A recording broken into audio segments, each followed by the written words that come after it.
Baik, bismillahirrahmanirrahim. Assalamualaikum warahmatullahi wabarakatuh. Waalaikumsalam warahmatullahi wabarakatuh. Selamat datang dan selamat pagi. Kita mulai saja di kuliah kita di Mikro Teaching ini dengan mengucapkan basmalah. Bismillahirrahmanirrahim. Baik, di topik pada pagi hari ini praktek di dalam Mikro Teaching kita sebelum mulai saya memberikan beberapa pokok bahasan. Salah satu pokok bahasan di dalam Mikro Teaching ini ada runtutan yang harus diselesaikan. Yang pertama adalah sesi pendahuluan, kedua adalah isi, dan yang ketiga adalah penutup. Nah, perlu saya beri informasi kepada kalian semua, di dalam teks pendahuluan ada 8 indikator yang harus kalian selesaikan di dalam praktek Mikro Teaching. Apa saja? Yang pertama adalah keterampilan membuka dan menutup pelajaran.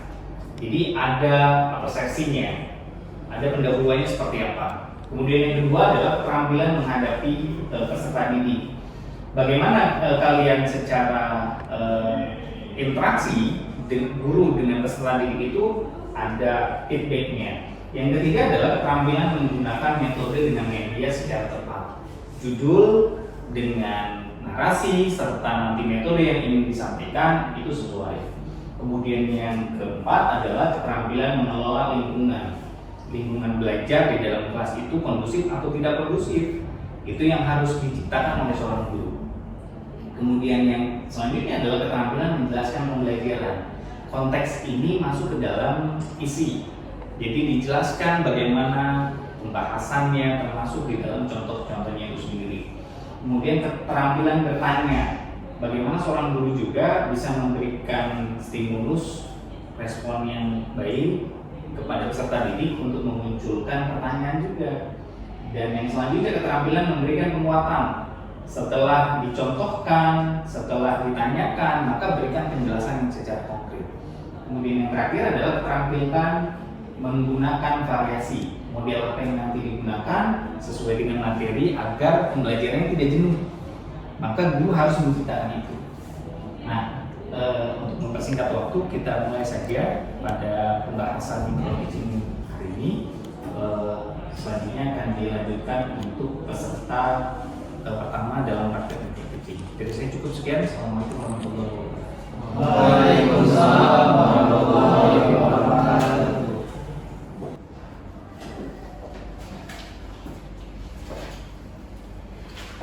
Assalamualaikum anak-anak.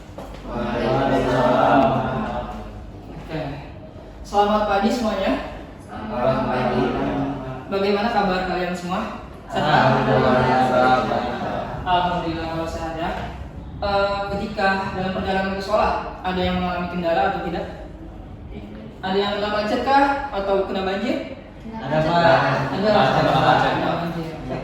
Baik, saran dari Bapak ya. Yang merasa rumahnya jauh dari sekolah atau yang tahu rumahnya kebanjiran, Bapak harap kalian bisa lebih pagi lagi datangnya ya, agar tidak terlambat masuk ke dalam kelas. Paham ya? Paham. Semuanya sudah pada sarapan? Belum, ada yang sudah. Untuk yang belum, setelah pelajaran Bapak, silakan kalian ke kantin makan dulu. Untuk apa? Agar stamina kita dalam belajar bisa fokus. Paham ya? Paham. Gimana? Sudah siap untuk mengikuti pembelajaran pada hari ini? Siap. Baik, kalau sudah siap. Pertama, ingin Bapak sampaikan bahwa dalam pembelajaran kita hari ini kita akan banyak sekali membahas tentang materi-materinya ya, terutama subbab-subbabnya. Maka daripada itu Bapak harap kalian dapat fokus nih dalam pembelajaran pada hari ini. Ada sedikit kata motivasi untuk kalian yang pernah Bapak temui atau Bapak cari, yaitu Syekh Al-Islam Al-Imam pernah berkata, yaitu Ibnu Taimiyah pernah berkata bahwa tidak diragukan lagi kelezatan ilmu adalah sebenar-benarnya kelezatan. Ia akan tetap ada setelah kita meninggal dan akan bermanfaat setelah kita di akhirat. Artinya apa? Betapa pentingnya ilmu dalam kehidupan kita itu. Sehingga ketika kita mati pun atau meninggal dan setelah di akhirat itu akan mendapatkan manfaat yang sangat besar. Maka daripada itu Bapak harap kalian semangat dalam menuntut ilmu. Karena sebagaimana hadis Nabi ya, man kharaja min baitihi fi talabil ilmi wa huwa fi sabilillah hatta yarji. Barang siapa yang keluar dari pintu rumahnya untuk menuntut ilmu, baik itu mengajar ataupun diajar, ia akan mendapatkan pahala fi sabilillah, berjuang di jalan Allah sampai ia pulang. Jadi Bapak harap pembelajaran kita pada hari ini diniatkan untuk menuntut ilmu, sehingga apa yang Bapak sampaikan akan dipahami dengan baik dan benar oleh kalian semua. Begitu ya. Tolong untuk yang laki-laki dirapikan pakaiannya, rambutnya, dan yang perempuan silakan berdengar dirapikan terlebih dahulu. Oke. Jika sudah siap, silakan ketua kelasnya. Nadamar silakan dipimpin untuk doa. Siapa? Baik teman-teman, sebelum kita memulai pembelajaran pada hari ini, alangkah baiknya kita berdoa bersama-sama terlebih dahulu. Bismillahirrahmanirrahim. Rabbi shrah li sadri wa yassir li amri wahlul 'uqdatam min lisani yafqahu qawli. Amin. Oke, baik, terima kasih Nadamar sudah memimpin doa. Selanjutnya Bapak minta ikuti Bapak ya. Sama doa juga, tapi ini doa tambahan. Agar apa? Agar apa yang kita pelajari pada hari ini mudah untuk dipahami. Ikuti Bapak ya. Baik. Allahumma faqihni fiddin wa 'allimni at-ta'wil. Semoga Allah mudahkan kita dalam menuntut ilmu agama dan Allah memudahkan kita dalam memahami hal-hal yang sulit, terutama pada pembelajaran pada hari ini. Baik, kita akan mulai pembelajarannya ya. Jadi Bapak harap fokus dalam pembelajaran pada hari ini.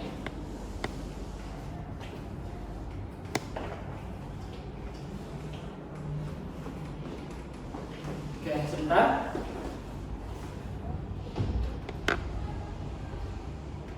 Dipersiapkan alat tulisnya ya, jika diperlukan nanti akan kita pakai.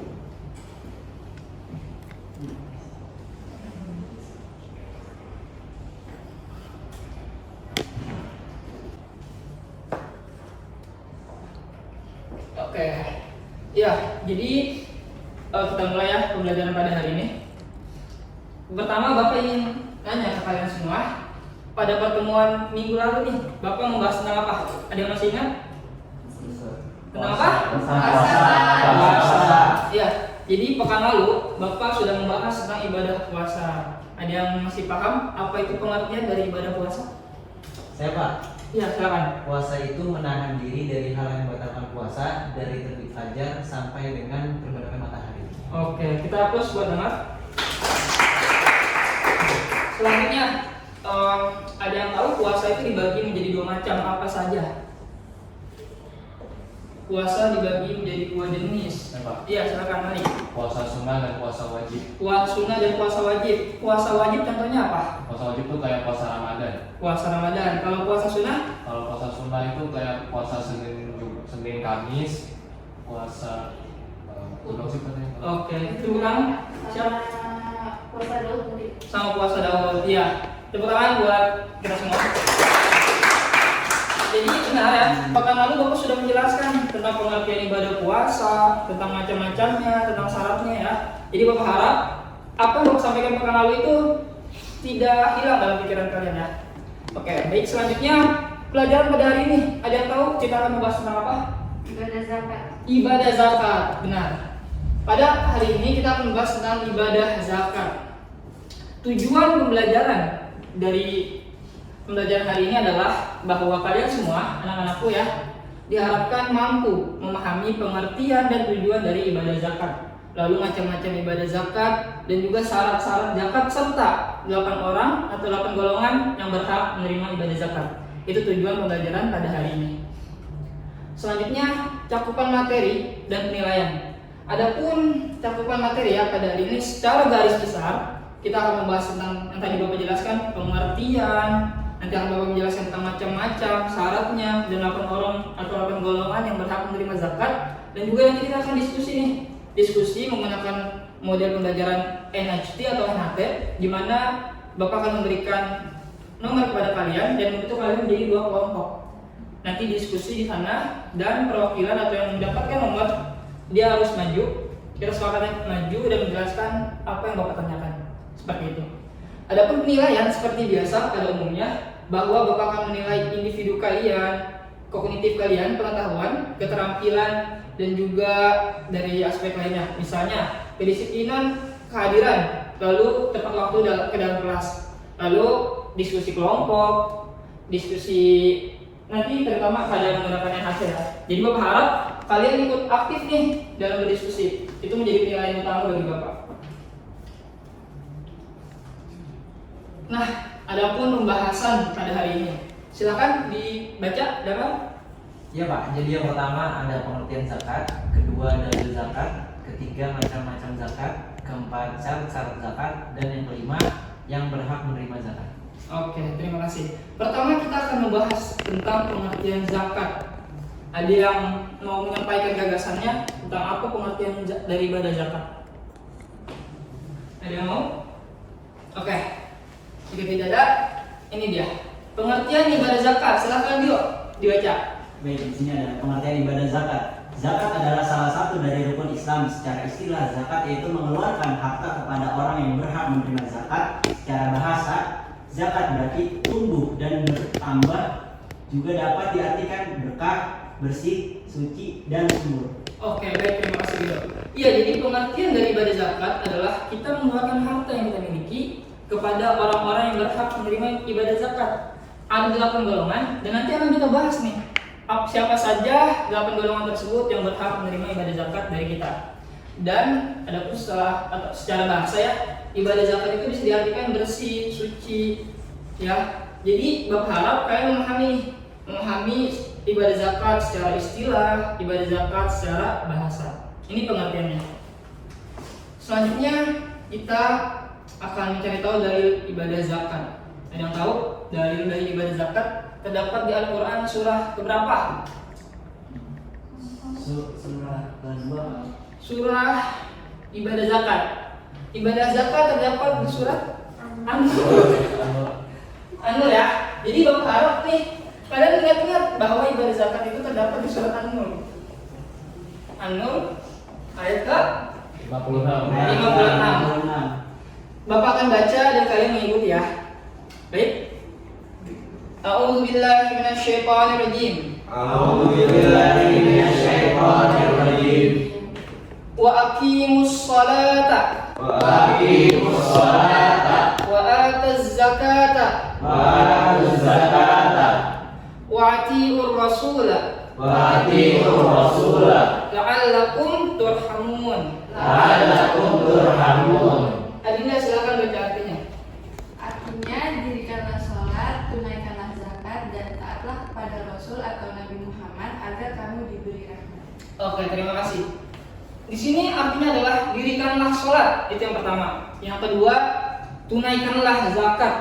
Tunaikanlah zakat. Berarti ini adalah salah satu dari banyaknya dalil yang menjelaskan tentang kita harus mengeluarkan zakat. Lalu, wa'atiur rasulah, taatlah kepada Rasul. Untuk apa? La'allakum turhamun, agar mendapat rahmat. Jadi tujuan dari ibadah zakat untuk mendapatkan rahmatnya Allah Subhanahu wa taala. Baik. Jadi perlu diingat ya bahwa dalil yang menjelaskan tentang ibadah zakat terdapat di surat An-Nur ayat 56. Selanjutnya kita akan membahas tentang macam-macam zakat nih. Ada yang mau sharing atau ada yang tahu apa saja macam-macam dari zakat? Oke Pak. Oke, mari silakan. Macam-macam zakat itu ada zakat fitrah, zakat mal, zakat emas, sama zakat hasil pertanian atau peternakan. Oke, tepuk tangan buat Khalid. Ya, jadi yang pertama ini ada zakat fitrah. Zakat fitrah ini dilakukan ketika di bulan Ramadan menjelang Idul Fitri.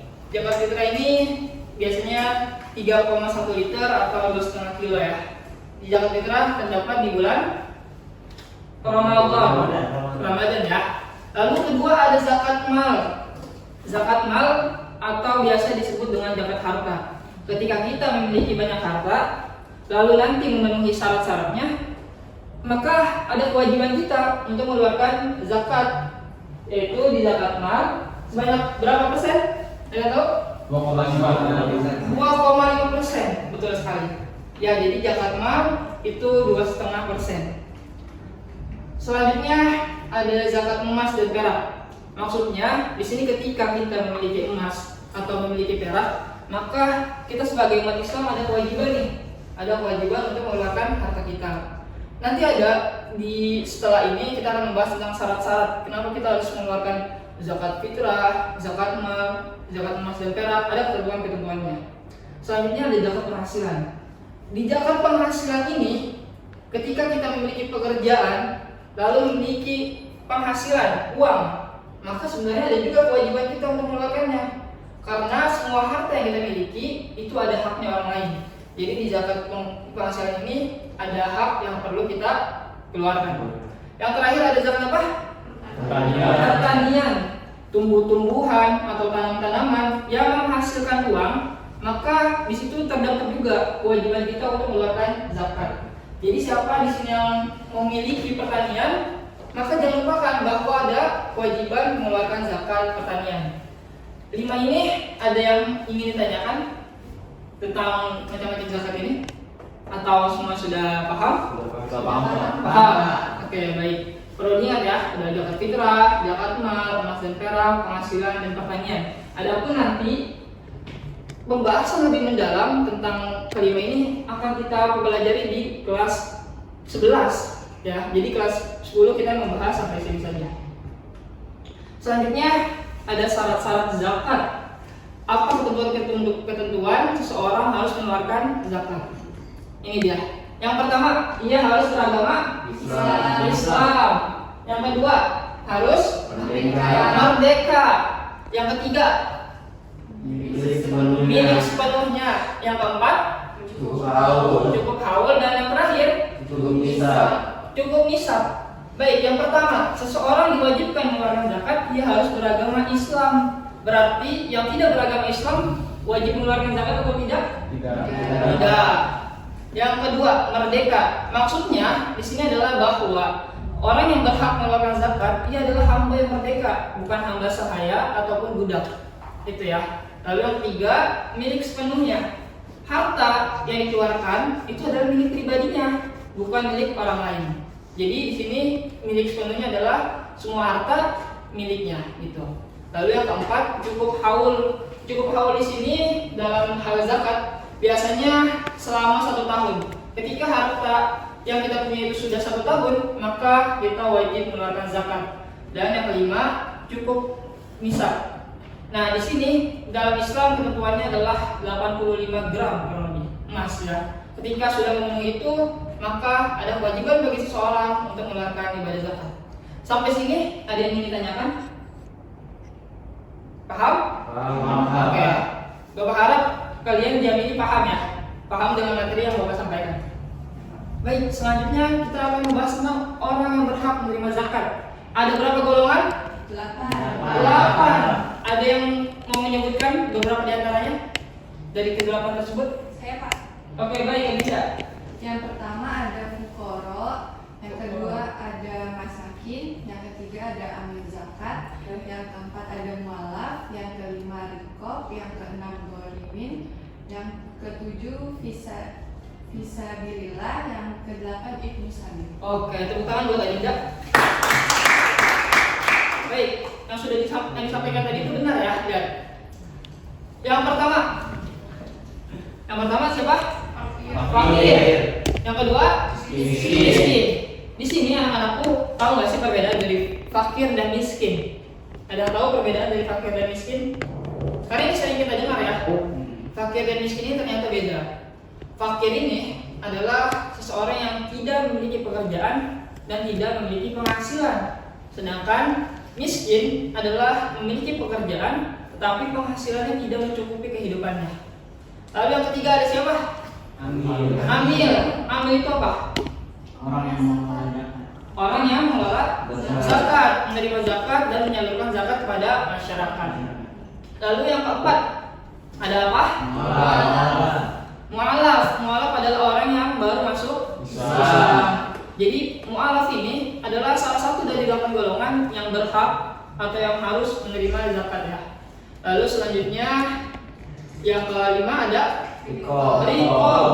Ini sangat asing nih untuk kita rikob ini sangat asing karena rikob ini adalah orang yang ingin menembus dirinya untuk memerdekakan dirinya sendiri. Jadi rikob ini adalah salah satu yang berhak menerima zakat. Paham ya, rikob itu adalah orang yang ingin memerdekakan dirinya sendiri atau menembus dirinya sendiri. Selanjutnya ada gorim. Gorim, ada yang tahu? Dia tahu gorim apa? Saya Pak, Ya, Cynthia. utang Pak, Orang yang banyak utang. banyak hutang. Benar ya? Gorim adalah orang yang memiliki banyak hutang sehingga ia berhak untuk menerima zakat. Dan yang terakhir yang ketujuh ada sabilillah. Ada yang tahu maksud dari sabilillah di sini? Damar? Saya Pak, sabilillah adalah orang yang sedang menuntut ilmu, contohnya Pak, dia yang sedang berada di jalan Allah. Salah satunya lain lagi adalah seorang mujahid juga Pak. Oke. Tepuk tangan buat Damar. Ya. Jadi benar ya bahwa sabilillah di sini adalah orang yang sedang berada di jalan Allah Subhanahu wa taala. Melakukan kegiatan apapun untuk Allah Subhanahu wa taala, maka dia berhak untuk menerima ibadah zakat. Dan yang terakhir ada Ibnu Sabil. Ibnu Sabil ini adalah musafir atau orang yang sedang perjalanan jauh sehingga ia berhak menerima zakat. Sampai sini ada yang ingin ditanyakan? Cukup. Oke, kalau cukup alhamdulillah. Ya, selanjutnya kita akan berdiskusi tentang yang tadi Bapak sudah jelaskan ya, tentang pengertiannya, dalilnya, lalu macam-macamnya dan syaratnya dari ibadah zakat. Baik, selanjutnya kita akan berdiskusi. Bapak di sini akan menggunakan model pembelajaran NHT atau NHT, Number Head Together, di mana nanti Bapak akan membentuk nih menjadi dua kelompok. Sebelah sini kelompok 1 ya, dan sebelah sini kelompok 2. Bapak akan memberikan nomor kepada tiap kelompok. Berarti 1, 2, 3, 1, 2, 3, 4, dan tiap kelompok dikepalai satu pemimpin, di mana pada model pembelajaran ini adalah pemimpin sebagai yang utamanya sebagai penanggung jawab dari kelompoknya. Tetapi bagi peserta didiknya atau bagi teman-teman kelompoknya yang memiliki tanggung jawab terhadap dirinya sendiri, bagaimana ia harus dapat membantu kelompoknya dalam memahami pembelajaran pada hari ini. Baik, Bapak akan bagikan nomornya ya. Ini kelompok 1 ya. Ini kelompok 2. Ini nomor 1, 2, 3, 4. Bapak akan beri waktu ke kalian untuk berdiskusi dengan teman-temannya atau dengan ketuanya ya, tentang apa yang tadi Bapak sudah jelaskan. Jadi di sini tuh tujuannya adalah untuk memahami apa yang Bapak sudah sampaikan. Silakan untuk berdiskusi. Oke, silakan berdiskusi ya. Silakan boleh keluarkan HP-nya untuk memperdalam materi tentang apa yang tadi Bapak sudah jelasin. Silakan. Keduanya, di sini keduanya siapa? Damar. Oke, Damar pimpin diskusinya tentang pengertian, tujuan, dalil tadi ya, terus macam-macamnya dan syaratnya itu. Silakan Damar pimpin. Di sini kelompok 1 nih siapa tadi ketuanya? Dinda, silakan pimpin temannya diskusi ya tentang materi yang tadi sudah Bapak jelaskan. Boleh keluarin HP. Bapak kasih waktu 3 menit. Bapak rasa cukup 3 menit untuk mencari materi. Gimana Mahmur? Bisa Mahmur? Bisa Pak, ini lagi diskusi. Oke, jadi kita perlu mencatat sekiranya pelajaran-pelajaran yang penting, bahasan-bahasan di antara tadi apa? Tadi ada pengertian, kemudian zakat, terus kayak seperti ya. Apalagi tadi dua macam-macam. Aktif ya, diskusinya aktif ya. Orang yang Oke, jadi kita ada 5 nih yang kita pelajari. Pertama pengertian, mungkin dari dulu apa pengertian zakat? Jadi pengertian zakat itu apa ya? Berasal dari bahasa Arab yang berarti umur atau zakat. Oke, kemudian zakat itu diartikan sebagai apa? Atau diartikan sebagai memberikan sebagai harta kekayaan kepada orang yang menerima. Oke, jadi secara istilah zakat itu memberikan sebagian harta kepada orang yang berhak menerima zakat. Jadi tidak sembarang orang bisa menerima. Tapi secara bahasa tubuh dan Waktunya 1 menit lagi ya. Waktunya 1 menit lagi untuk berdiskusi. Oke, kalau dalil tadi ada di surat An-Nur, dia ada mana? Macam-macam ada 5. Apa ya itu?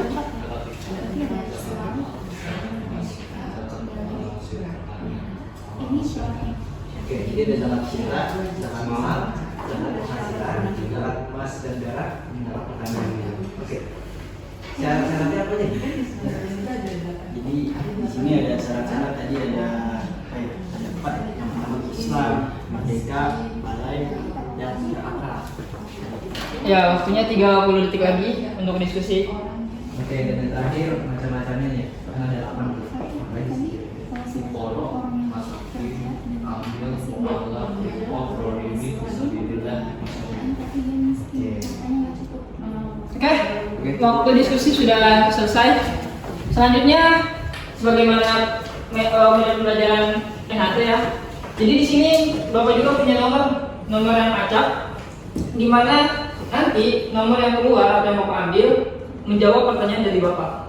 Paham ya? Paham, Pak. Oke. Nih, untuk kelompok pertama.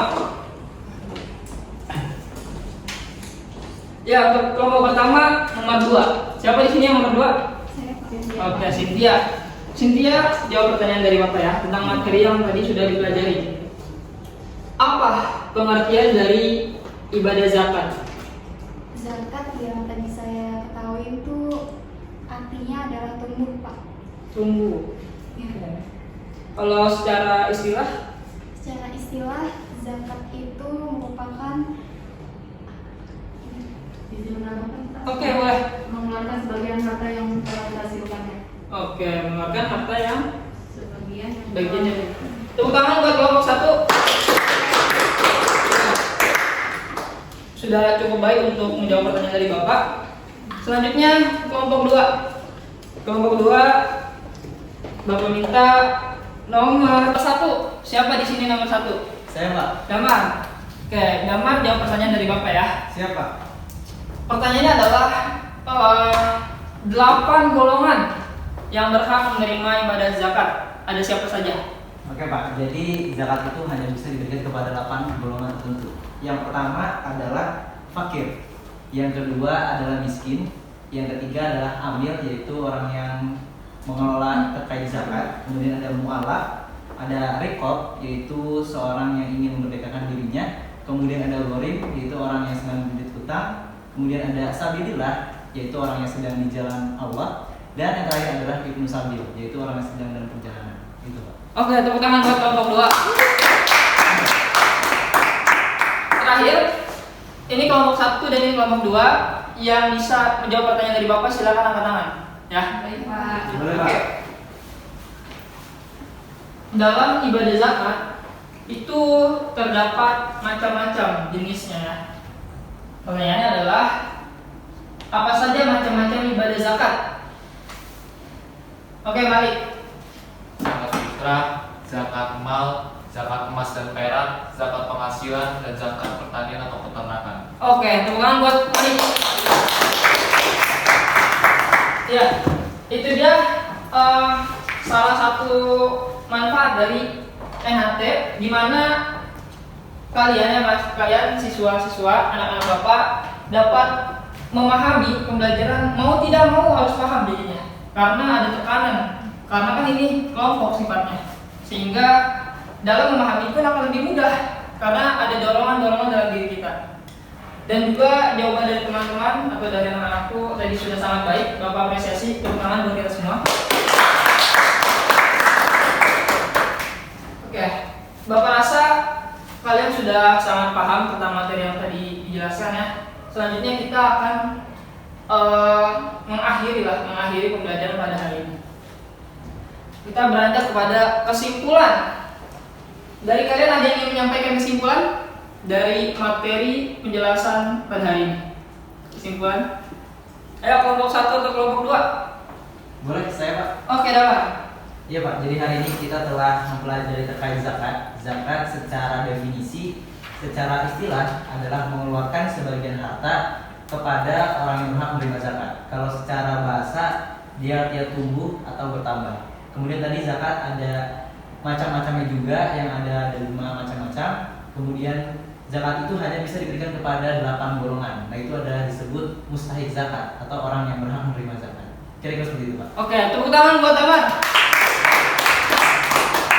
Ada lagi yang ingin menambahkan kesimpulan atau menyampaikan kesimpulannya pada pertemuan hari ini? Cukup? Cukup, Pak. Pak. Oke, cukup. Iya. Jadi kesimpulannya ya, pembelajaran pada hari ini seperti yang sudah teman kalian jelaskan, saudara Damar ya, menjelaskan bahwa ibadah zakat adalah ibadah yang diperintahkan oleh Allah Subhanahu wa taala, terdapat di rukun Islam. Di rukun Islam yang ketiga ya. Pertama, membaca doa syahadat, kedua mendirikan sholat, tiga mengeluarkan zakat. Jadi ibadah zakat adalah perintah Allah Subhanahu wa taala yang terdapat di rukun Islam. Ibadah zakat di sini memiliki banyak macamnya. Tapi pada pembelajaran pada hari ini, Bapak hanya menampilkan beberapanya saja. Di antaranya ada zakat fitrah, zakat mal, zakat emas dan perak, zakat penghasilan, dan zakat pertanian. Adapun nanti lainnya, kalian bisa temukan di berbagai sumber. Ada yang menjelaskan zakat peternakan dan lainnya. Jadi Bapak harap belajar tidak hanya pada hari ini, tetapi setelah kalian pulang di rumah, jika ada waktu luang, silakan cari lebih dalam tentang materi pada hari ini. Lalu adapun tugas ya, tugas tentu saja untuk menguji atau Bapak melihat sebagaimana atau sejauh mana kemampuan kalian dalam memahami materi tadi. Bapak memiliki tugas individu yang berbentuk proyek. Silakan, ada yang bisa baca tugasnya? Adinda, silakan baca tugasnya. Ya, tugasnya yaitu tugas individu, buatlah esai tentang makna dan tujuan zakat dalam Islam serta bagaimana zakat dapat mempengaruhi kehidupan sehari-hari. Ya, tugasnya berbentuk esai. Bapak akan berikan waktu selama 2 minggu dari pertemuan hari ini. Paham ya? Baik, Pak. Jadi Bapak minta tidak ada alasan nih ketika bertemu dengan Bapak lagi tidak ada yang mengumpulkan tugas, karena sudah Bapak ingatkan pada pertemuan hari ini. Bapak harap kalian mengerjakan dengan sungguh-sungguh, karena ini menjadi salah satu penilaian kalian. Untuk mengakhiri pembelajaran pada hari ini ya, sebelumnya karena kita memang absennya di akhir, siapa yang tidak masuk pada hari ini? Mustafa, Pak. Ada lagi? Asmita, Pak. Asnita, 2 orang. Ada lagi? Koko, Pak. Koko. Oke. Jadi ada 3 ya. Ada 3. Ada Asnita, Koko, sama Asnita, Pak. Mustafa. Oke. Iya. Tolong ingatkan teman-temannya untuk lebih aktif lagi atau lebih rajin lagi untuk sekolahnya ya. Karena kehadiran menjadi poin yang penting juga buat Bapak. Kehadiran alfa lebih dari 3 kali, Bapak akan panggil orang tuanya. Begitu. Pertemuan selanjutnya nanti kita akan membahas tentang ibadah haji. Ibadah haji ada di rukun Islam yang kelima. Bunyinya seperti apa? Bunyi haji kebaitullah bila mampu. Jadi tolong pelajari materi terlebih dahulu dari rumah tentang ibadah haji. Ya. Akhir kata ya, sebelum Bapak tutup, Bapak menemukan motivasi di akhir ya, bahwa mungkin kalian juga sudah melihat atau sudah menemukannya. Bunyinya seperti ini. Hadiah terbaik adalah apa yang kita miliki. Dan hadiah terbaik adalah apa yang sedang kita jalani. Maksudnya apa dari kata-kata tersebut? Maksudnya adalah bahwa anak-anak semua di sini ya, belajar menuntut ilmu adalah hadiah terbaik yang kalian miliki. Karena bisa dilihat bahwa di luar sana ada banyak sekali anak-anak yang tidak dapat belajar karena faktor ekonomi dan karena faktor lainnya. Jadi Bapak harap kalian bersyukur kalian dapat bersekolah di sekolah ini. Dan takdir terbaik adalah apa yang sedang kamu jalani. Kalian berada di tempat ini, tempat terbaik, tempat yang mulia karena sedang menuntut ilmu. Sedangkan teman kalian mungkin di sana di rumah ada yang sedang sakit atau ada yang sedang pergi ke tempat yang tidak baik. Maka Bapak harap dalam pembelajaran pada hari ini selain memahami materi tentang ibadah haji juga memahami makna dalam kehidupan ya. Itu semoga kalian bisa lebih semangat lagi dalam belajar dan lebih fokus lagi dalam menuntut ilmu. Oke, sekian dari Bapak ya. Kurang lebihnya mohon maaf. Sebelum Bapak akhiri, ketua kelas silakan pimpin doa untuk menutupnya. Baik teman-temanku sekalian, sebelum kita mengakhiri pembelajaran hari ini, alangkah baiknya kita berdoa kafaratul majlis. Subhanallahumma wa bihamdika asyhadu an la ilaha illa anta astaghfiruka wa atubu ilaik. Baik, Bapak akhiri. Wassalamualaikum warahmatullahi wabarakatuh. Waalaikumsalam warahmatullahi wabarakatuh.